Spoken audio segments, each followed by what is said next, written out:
Welcome to ICA's video channel, taking the message of Jesus Christ to the world.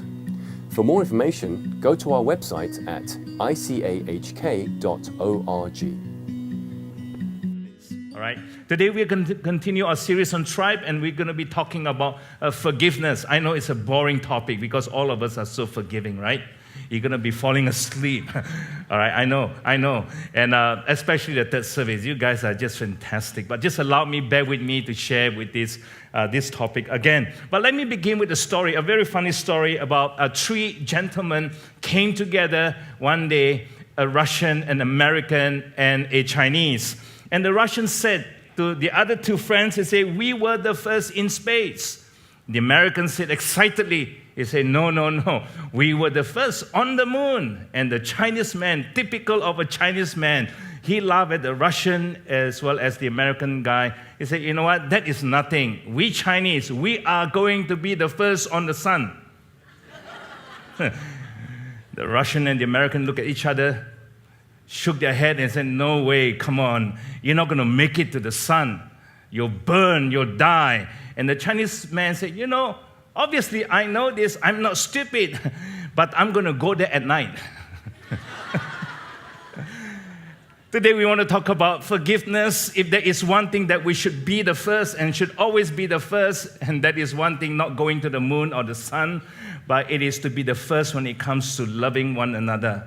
Let us always be the first in forgiving others instead of waiting to be forgiven and then we are willing to forgive, all right? So turn with me to the passage written by the Apostle Paul, Colossians chapter 3, verse 12. "Put on then as God's chosen ones, holy and beloved, compassionate hearts, kindness, humility, meekness, and patience, bearing with one another, and if one has a complaint against the other, forgiving each other. As the Lord has forgiven you, so you also must forgive." This passage tells us the importance as a church, as a family of God, brothers and sisters, believers, to always be forgiving to one another. I know that this is a topic that we hear so many times. In fact, so many of you, I'm looking at you, you can even preach this message to me. But it is oftentimes when it comes to forgiveness, we love to receive forgiveness and we kind of hesitate and would be the last one to forgive others, isn't it? So today I want you to know, let us be the first in giving forgiveness to those who offend us. Though forgiving one another is never an easy thing. It is an easy sermon to preach. But it is never and will never be easy to practice, especially with the closest and those longest with us. We usually have a problem forgiving them. Listen carefully. Those who are closest and the longest with us are those that tend to be difficult for us to forgive. Not the casual friends, not the acquaintance that you see on the street, but those who live with you and have been with you for a very long time. Today, as I share some practical thoughts on forgiveness at the end of our teaching, maybe in the next 25 minutes, towards the end, I want us to do something so practical that we've never done before. I want you to be thinking about who are those closest and the longest with you that you have a hard time forgiving. I'm sure you don't have to think very, very deeply. You already know instantly because you think about them every day. I want you to write the names down on that bulletin, or better still, on your tablets or your phone. Because as I come to a close to this message, I want to be leading you in a prayer. So that after that prayer, we will make a commitment that we will not keep any record of wrong anymore. That names will be deleted, and it's a sign symbolically that you have forgiven them and you're moving on. Is it okay? Are you all right? Are you going to join me in doing that? I got a very long list right here, especially those guys who fall asleep when I preach. I'm telling you, I am so unforgiving. That is so discouraging. And I know their names by heart. All right? I got their names right here. Those third service attendees right here. All right? And they are here today. So maybe I'm on your list too. So let us do this and just allow God to heal all of us here as we have our tribes here at ICA. All right? So it is a very important as well as very necessary. If we are to be a united, strong, and healthy church, if we want to be a church that is connected, when 2 weeks ago I said, without love there is no church. If we are to love one another, then let me promise and guarantee you, all of us must learn to be more forgiving. All of us need that. Without forgiveness, there is no church. Without forgiveness, there is no marriage. Right? Without forgiveness, there is no relationship at all. And therefore, it is a necessary topic. In fact, for practical reasons, I just want to convince you how important this is that, you see, without forgiveness, we will never reach our full potential in life. Without forgiveness, we will never reach our full potential, full capacity in life. Unforgiveness, I've learned this in life. My last 30 plus years in full-time ministry, I've seen too many, and I'm so convinced unforgiveness is the number one reason why most people's dreams and their destiny never realized fully.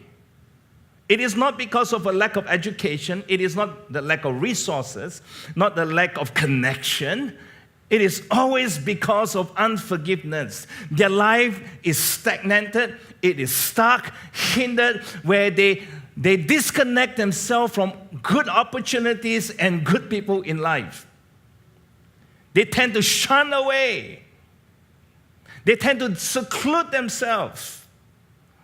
And it's all because the root and the heart of the problem, unforgiveness. Maybe here this afternoon, some of us here, I'm looking at you, and you kept on thinking, what is wrong with my career? What is wrong with my ministry? Nothing is lacking, but I never seem to have the favor and open doors before me. Maybe, possibly, I believe it's because of unforgiveness in your life.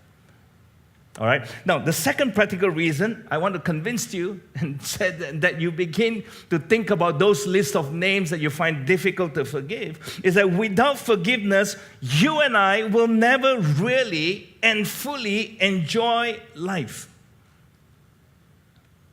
Without forgiveness, you will never really and fully enjoy life. You will never live a full life. Simply. And not only that, you will never really enjoy the people in your life. To make it even more sobering, the people in your life will never really enjoy you because you're so unforgiving. You're never a joy to be around with anyway. Are you okay? And even if you are blessed with a lot of things, material things in life, you may be surrounded by good people in your life. Unforgiveness will stop you from enjoying all of those things. You'll never enjoy it fully. And that is sad.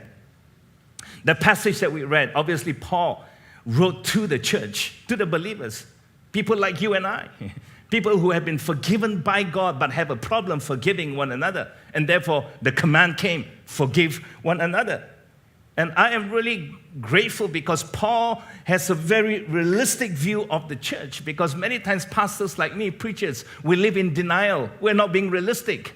I like to believe that everyone in ICA here are, holy moly and spiritual and perfect and all the time in high spirit and always doing the right thing. I would hope so. I'm a very positive pastor. But you see, sometimes the line is very thin between positive or denial. Paul here is very, very positive, okay, not discouraging at all, but he understands the reality is that we all struggle with unforgiveness, including the pastor.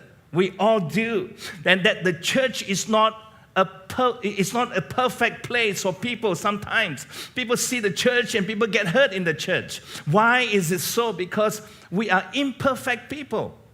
When you put a bunch of imperfect people together, they hurt one another. I'm not talking about your marriage, I'm talking about the church. Because hurting people hurt another. And Paul here is saying that, we are all imperfect. And let me tell you what, we will always be imperfect, but I want to encourage you, we will not make excuses. We hope you enjoyed the sermon preview. The full-length sermon video is available on audio podcast at our website www.icahk.org or purchase a copy at our online shop.